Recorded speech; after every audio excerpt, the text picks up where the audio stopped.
95 ya 98 ya vitu vyote viliteketea. Mimi sikuwa na wazo kwamba nyumba hii itajengwa kesho wala kesho kutwa, na sikutegemea hata majirani kwa mtu anaweza kunipa shuka au akanisaidia kitu chochote kile. Hayo yote yalitokea. Kwanza, maajabu ya kwanza, watu niliokuta hapa wengine sikuwatambua hata majina yao. Ilionekana kwamba ni miujiza ya Mwenyezi Mungu iliyofika hapa. Kama watu wa Kashenye hawakufuata itikadi ya imani ya dini wala itikadi ya kisiasa, naomba kama ikiwezekana taifa zima lifanane hivyo.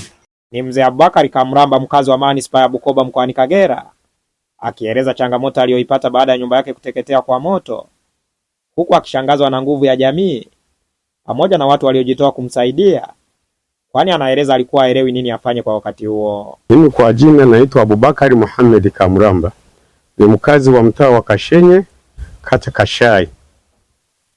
Ilikuwa tarehe 11 mwezi wa 3 muda wa saa 10 kasorobo, nikiwa natoka Bukoba mjini kwenye masomo ya ziada ya dini, nimefika sehemu za sokoni, nilipigiwa simu na jirani yangu kwamba nyumba imeungua na watu wanapiga kelele.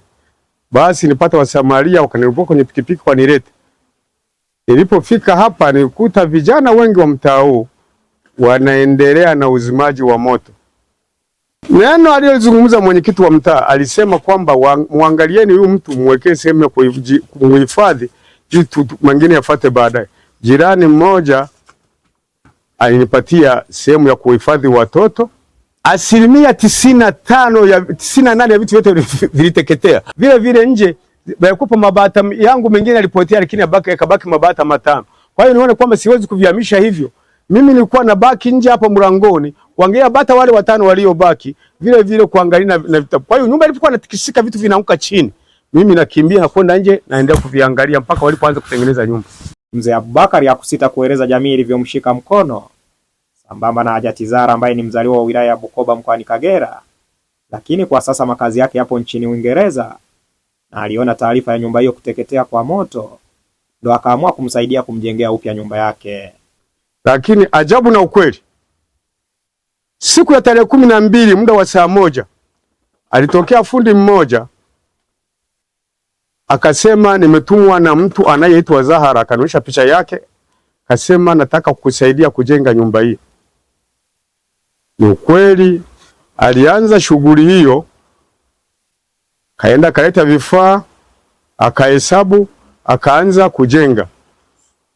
Mungu alinisaidia, amejenga na nyumba imekamilika. Amesaidia Zahara mwenyewe huyu kunisaidia hata chakula cha ndani, hata kitanda, godoro, na baadhi ya majirani wote waliweza kuhifadhi vijana wangu wakisaidiana, mwingine nakupa shati, mwingine anakupa kashuka nini, nikaendelea mpaka saa ya leo. Lakini msaada mkubwa aliotoa Zahara ni mkubwa sana hapa. Ameniwezesha kurudi kwangu, na mpaka saa ya leo naendelea kuishi, nipo kwangu, nimeshaingia katika nyumba yangu. Nashukuru sana. Mimi sikuwa na wazo kwamba nyumba hii itajengwa kesho wala kesho kutwa, ila kitendo cha Zahara kutuma fundi ilionekana kwamba ni miujiza ya Mwenyezi Mungu iliyofika hapa, na sikutegemea hata majirani kwa mtu anaweza kunipa shuka au akanisaidia kitu chochote kile. Hayo yote yalitokea. Kwanza, maajabu ya kwanza, watu niliokuta hapa wengine sikuwatambua hata majina yao. Mpaka vinafika vyombo vya dola vinakuta moto umezimika, ndio umeanza kufaulisha vitu kwa sabuni na vitabu na nini. Niliogopa sana. Nitakuwa mkosefu wa shukrani nisipowashukuru wote walionisaidia. Misaada nipate kwa wananchi wenzangu pamoja na huyu Zahara, ndio amenifanya niendelee kuishi. Nyumba hii ndani ya wiki moja ilikuwa imekamilika. Kwanza tushukuru kwa hilo. Naomba kama watu wa Kashenye hawakufuata itikadi ya imani ya dini wala itikadi ya kisiasa, naomba kama ikiwezekana taifa zima lifanane hivyo. Hapa anaeleza kitu alichojifunza kutoka kwa watu waliomsaidia, ni kuishi vizuri na majirani. Mimi nimeanza kuishi na Kashenye tangia mwaka 1999 mwezi wa 5. Nimeishi na watu vizuri, hata madhehebu mbalimbali wamefika Roman Catholic hapa kunisaidia.